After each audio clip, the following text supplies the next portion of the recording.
Olá, comunidade. Antes de começar com minha pequena história, gostaria de perguntar: vocês acreditam que, por escutarmos esses relatos, nos tornamos suscetíveis a experimentar algo em nossas próprias casas? Bom, minha avó diz que sim. Segundo ela, os seres que se movem em planos diferentes estão sempre à espreita e são atraídos pelo nosso medo. Eu moro em São João, na casa que era dos meus pais. Na rua de trás mora minha avó, e eu passo grande parte do tempo com ela. Sempre vou lá para almoçar ou jantar, dependendo do horário em que saio do trabalho. Não é uma área de casas luxuosas, mas, da janela do meu quarto, tenho vista para um barranco e para a imensidão de pinheiros. Não posso reclamar. Minha casa é térrea, atrás dela não há nada, nem mesmo um lugar onde alguém pudesse se posicionar. Por isso, o que tem acontecido comigo me intriga tanto. Isso ocorre quando ouço relatos à noite. Mas não todos, apenas alguns em particular. Uso esses relatos para dormir. E a primeira coisa estranha que me aconteceu foi ouvir uma respiração macabra em um dos vídeos. No começo, achei que fosse um dos efeitos sonoros colocados no fundo. No entanto, acabei dormindo antes de terminar a história. Então, a escutei novamente no dia seguinte, no trabalho. Foi aí que achei estranho, pois, dessa vez, não ouvi a respiração. Isso voltou a acontecer quando ouvi algo como se alguém estivesse movendo coisas ao longe. De novo, pensei que fossem efeitos sonoros, porque só acontecia enquanto eu ouvia os vídeos do canal. Em uma dessas ocasiões, levantei-me para ir ao banheiro sem pausar o vídeo. Deixei meus fones de ouvido.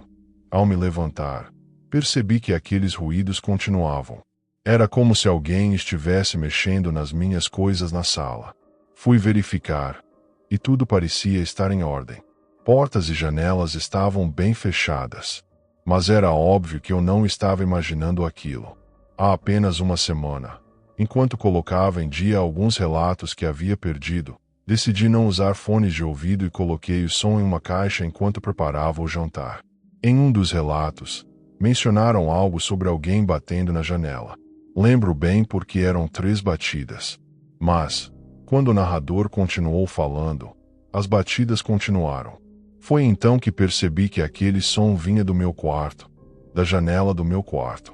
Corri para verificar. Se fosse alguém pregando uma peça, eu deveria vê-lo. Mas não havia ninguém.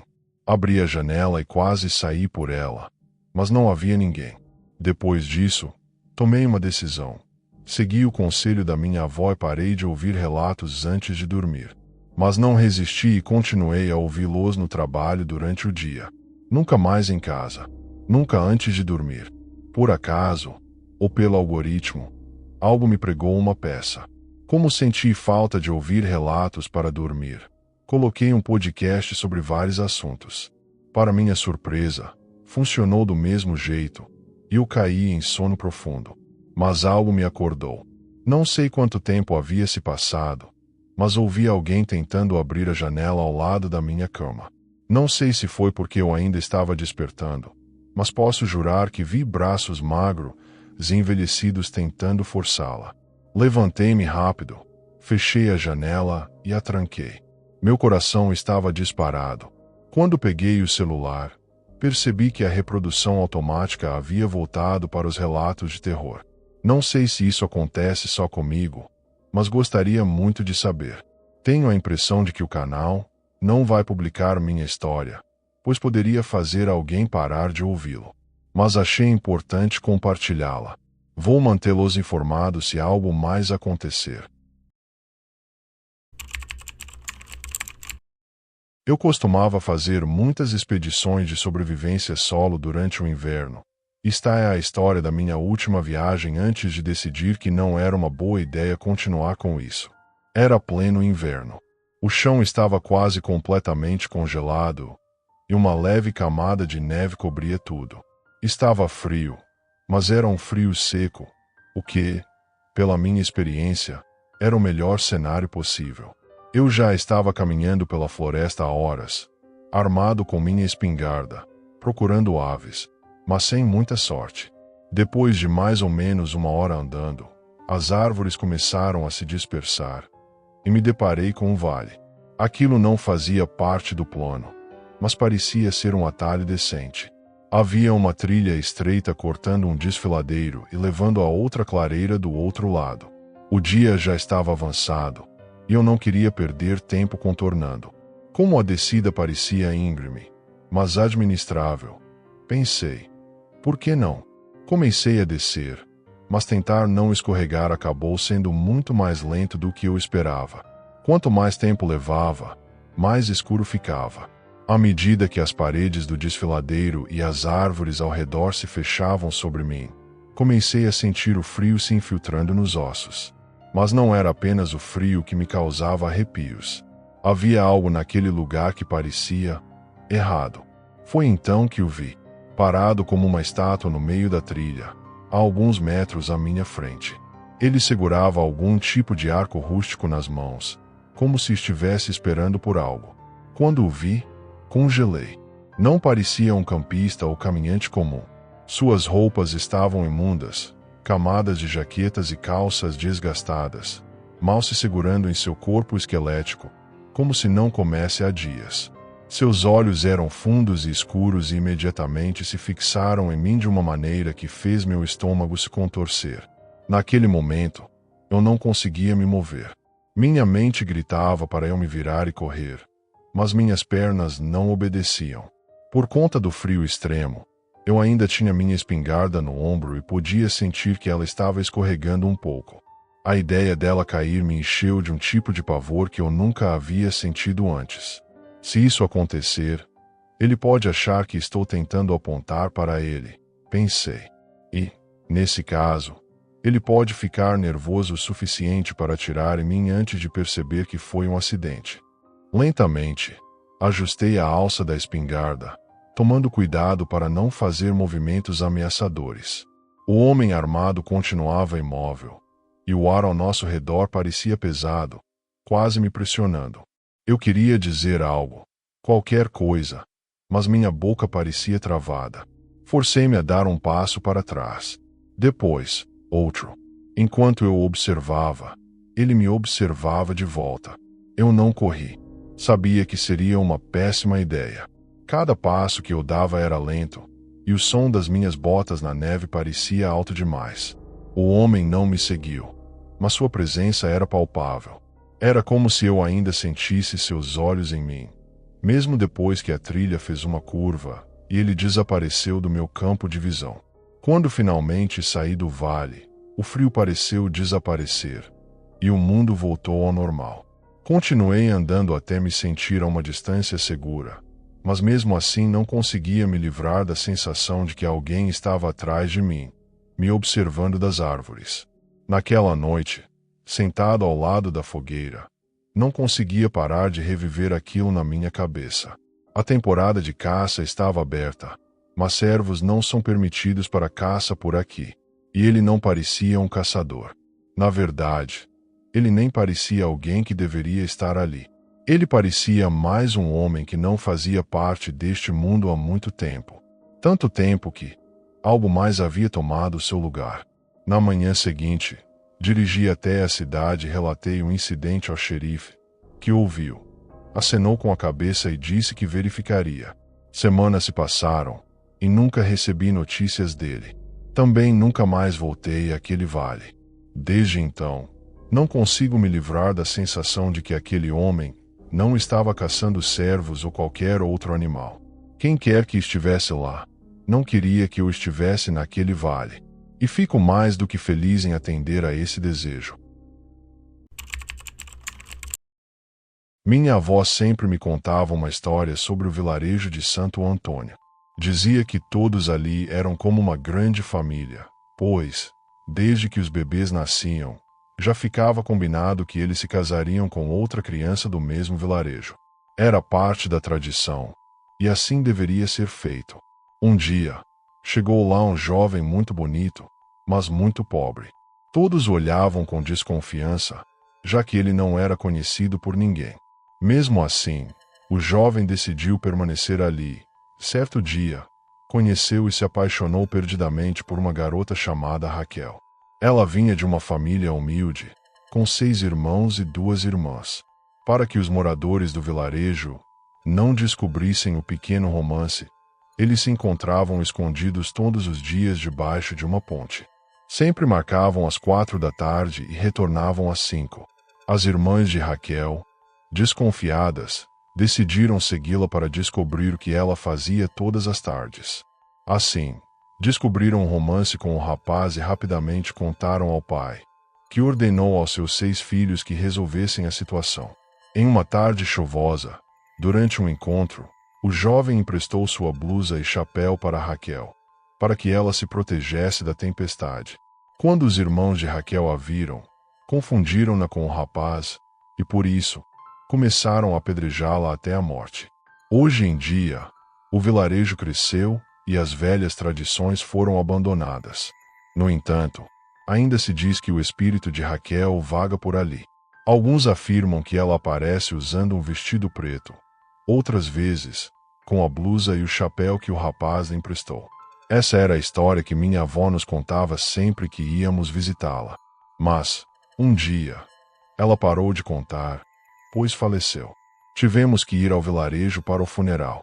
O velório foi tranquilo, com menos de 30 pessoas presentes, apenas familiares e vizinhos. Após o funeral, meus tios ofereceram uma refeição simples ao ar livre. Já passava das 5 da tarde e ainda estava claro, então aproveitei para explorar o lugar que minha avó tanto mencionava. Sempre gostei de coisas antigas, e as pequenas casas acolhedoras e coloridas, rodeadas de flores, pareciam guardar muitas histórias. Era um lugar muito tranquilo. Caminhei por um bom tempo até chegar a uma área mais isolada. Era uma rua de terra bem larga que terminava em um grande campo com vários banquinhos nas laterais. Foi nesse lugar que anoiteceu para mim. O vento frio me envolvia e as árvores balançavam sem parar. Quis voltar, mas decidi caminhar um pouco mais, pois sentia a dor da perda da minha avó e não queria encará-la em seu caixão. Depois de alguns minutos, cheguei a uma ponte feita de madeira. Havia uma pessoa encostada no meio dela. Não hesitei em passar.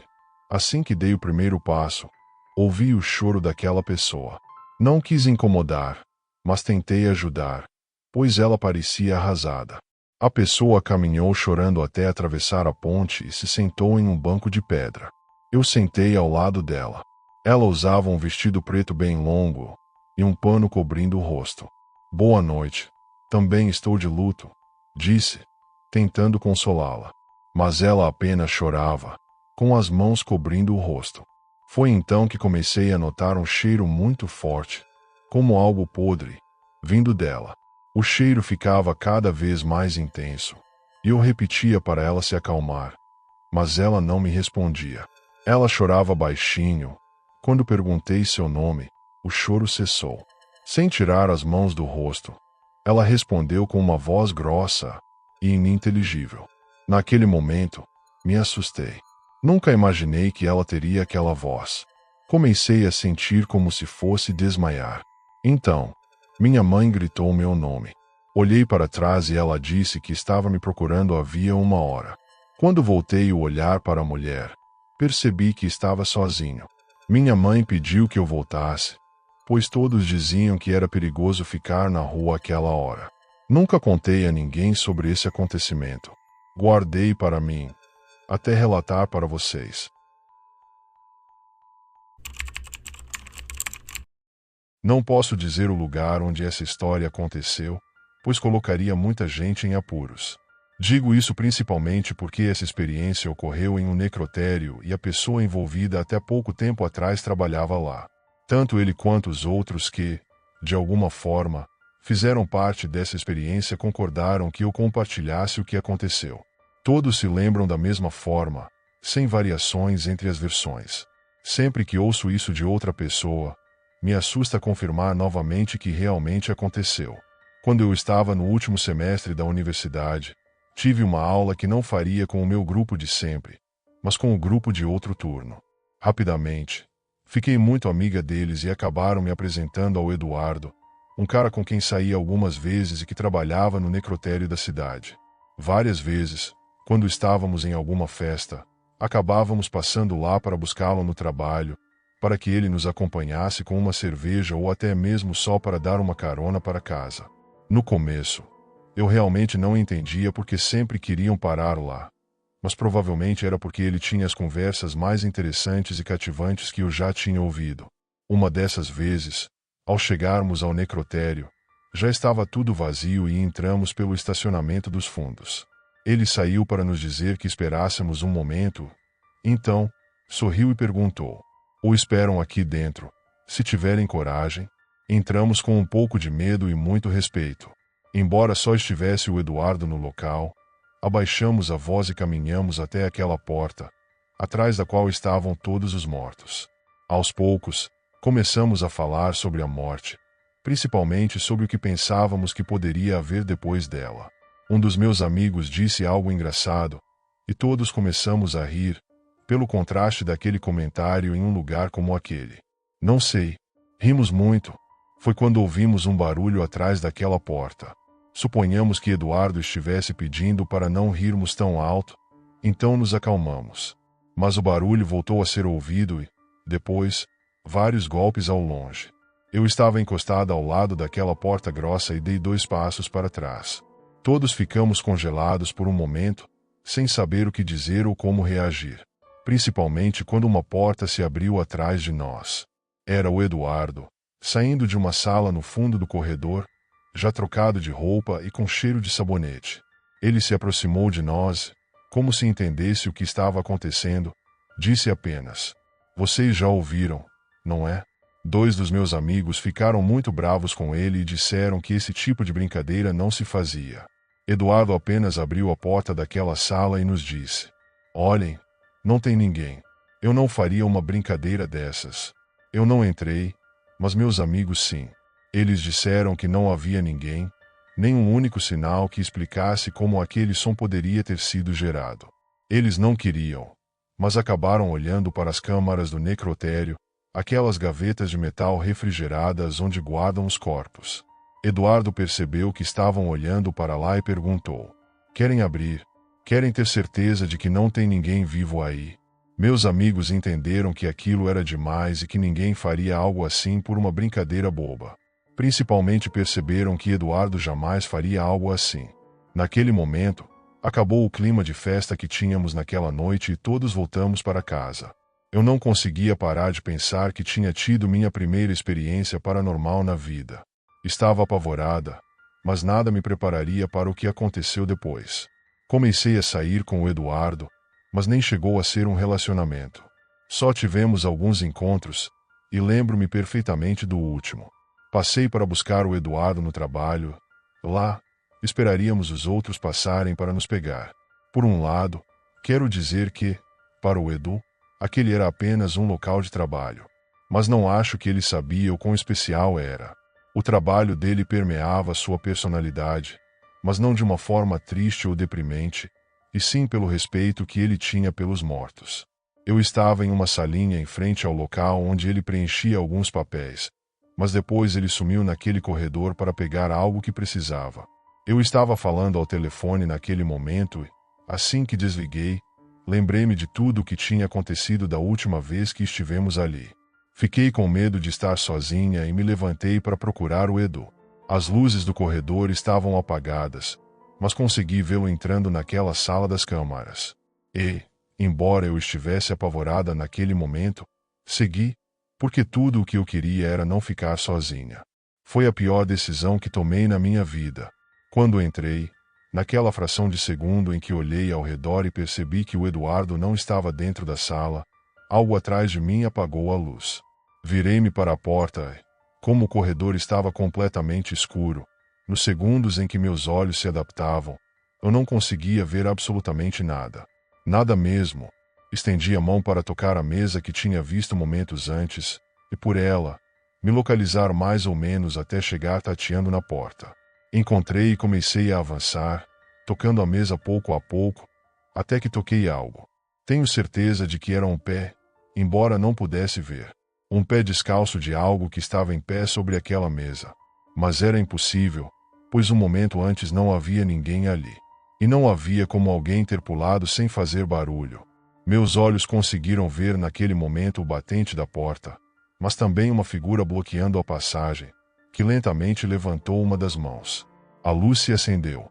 A figura na porta era o Eduardo, que estava me procurando. Eu corri para abraçá-lo e contar o que tinha acabado de tocar, o que tinha ouvido ali dentro. Nem ele acreditou em mim. Disse que os toques eram uma coisa, mas que isso nunca tinha acontecido. Começamos a discutir e, irritado, ele acabou abrindo todas as câmaras para eu ver. Todas vazias, com exceção de 2. Ele disse que eu podia me aproximar para verificar que estavam mortos, mas eu disse que só queria ir embora dali. Ele acendeu a luz do corredor e fomos para a salinha. Pediu que eu esperasse só mais um momento e, de repente, ficou em silêncio. O olhar dele estava fixo no corredor. Eu estava de costas, mas me virei para ver o que ele observava com tanta atenção. Na escuridão da sala das câmaras, com a porta entreaberta, dava para ver alguém parado lá dentro. O corpo de um homem nu, parado ali. Nós 2 saímos apressados e encontramos um táxi. Durante o caminho até minha casa, começamos a discutir sobre o que tínhamos acabado de ver, até que percebi que ele já estava negando tudo. Como se nada tivesse acontecido. Como se ele não tivesse se assustado e abandonado o trabalho no meio da noite. Fiquei brava com ele, porque, praticamente, ele estava me fazendo parecer louca. Desci do táxi e nunca mais respondi. Não falamos por muito tempo, até alguns dias atrás, quando disse que ia escrever essa história. Talvez, no fundo, eu quisesse saber se ele manteria aquela versão da noite, dizendo que era coisa da minha imaginação. Mas foi exatamente o contrário.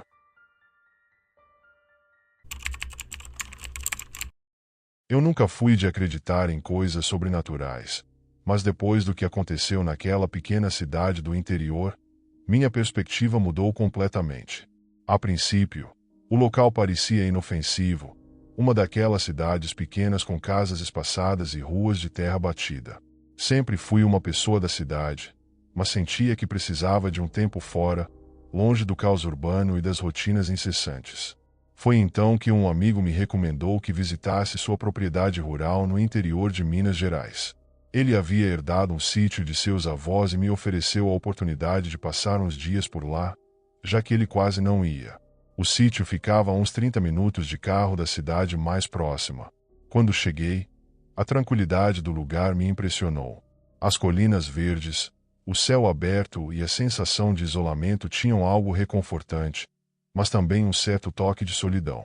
As pessoas da cidade mais próxima eram simpáticas, mas eu notei que tinham uma maneira peculiar de me olhar, como se soubessem algo que eu não sabia. Nos primeiros dias, aproveitei a paz. O sítio era espaçoso e as noites eram completamente silenciosas, exceto pelo som dos grilos e do vento passando pelas árvores. Eu lia meus livros, caminhava pelas trilhas e dormia tranquilamente. Contudo, conforme os dias passaram, comecei a notar coisas que me deixaram inquieto, pequenos detalhes que, no começo, ignorei. Uma noite, por exemplo, enquanto estava sentado na varanda, ouvi um som que não conseguia identificar. Era como um farfalhar vindo do mato denso, seguido por um leve sussurro, quase imperceptível.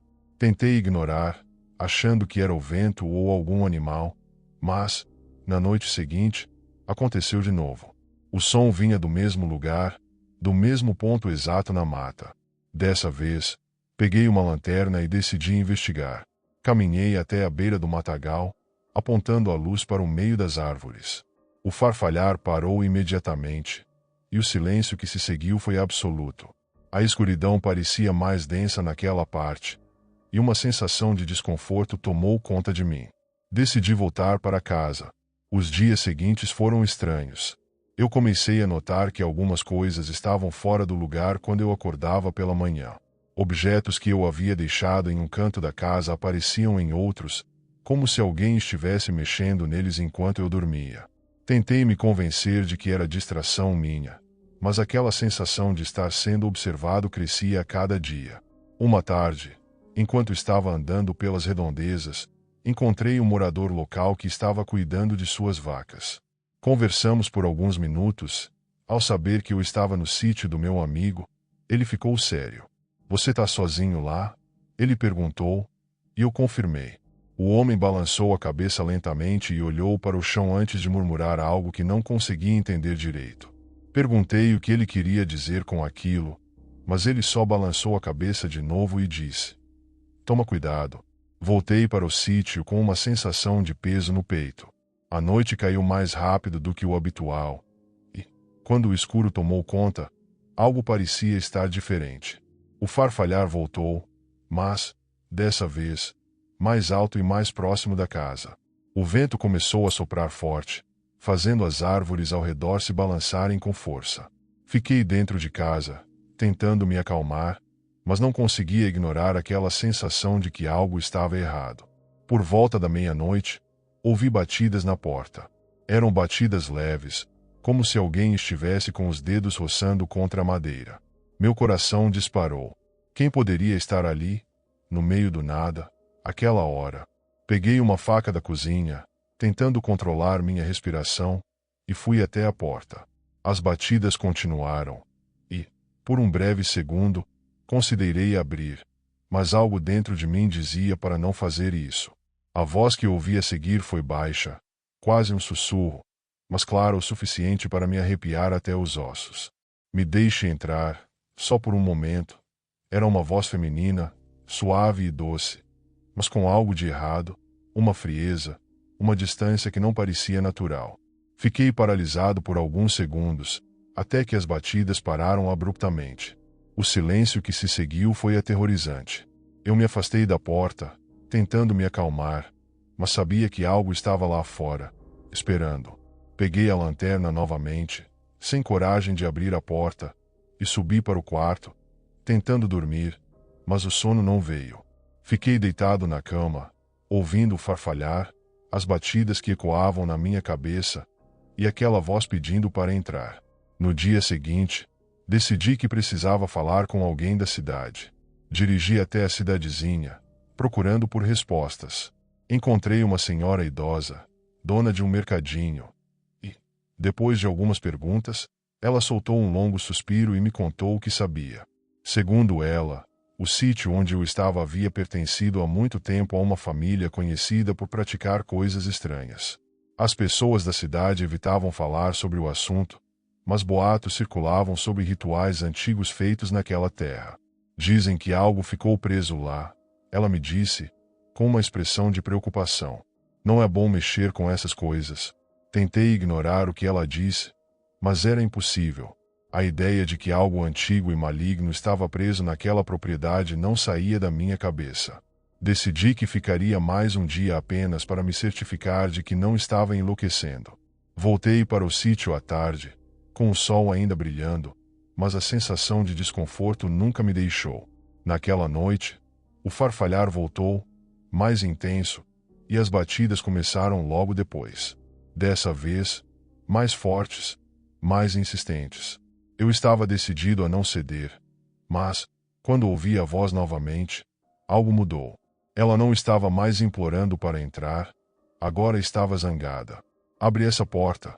A ordem veio fria, cortante, e meu corpo reagiu instantaneamente.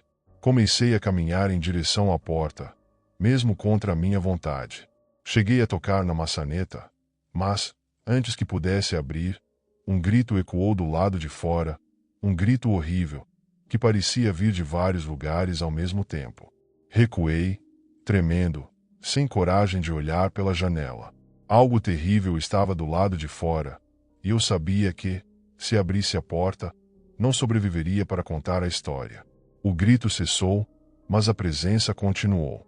Não sei como, mas finalmente consegui pegar o telefone e liguei para meu amigo, implorando para ele vir até o sítio. Quando ele chegou no dia seguinte, o sol já havia nascido, e o que ele encontrou foi uma versão completamente destruída de mim. Eu não consegui falar sobre o que aconteceu, mas ele entendeu o suficiente ao ver o medo em meus olhos. Fomos embora naquela manhã, e eu jurei nunca mais voltar. Essa experiência mudou minha vida. Algo antigo e sombrio vive naquela terra, algo que ainda busca algo que perdeu, talvez. Não sei ao certo o que aconteceu ali, Mas uma coisa é certa: o interior guarda segredos que deveriam permanecer enterrados, e eu fui tolo em tentar desvendá-los.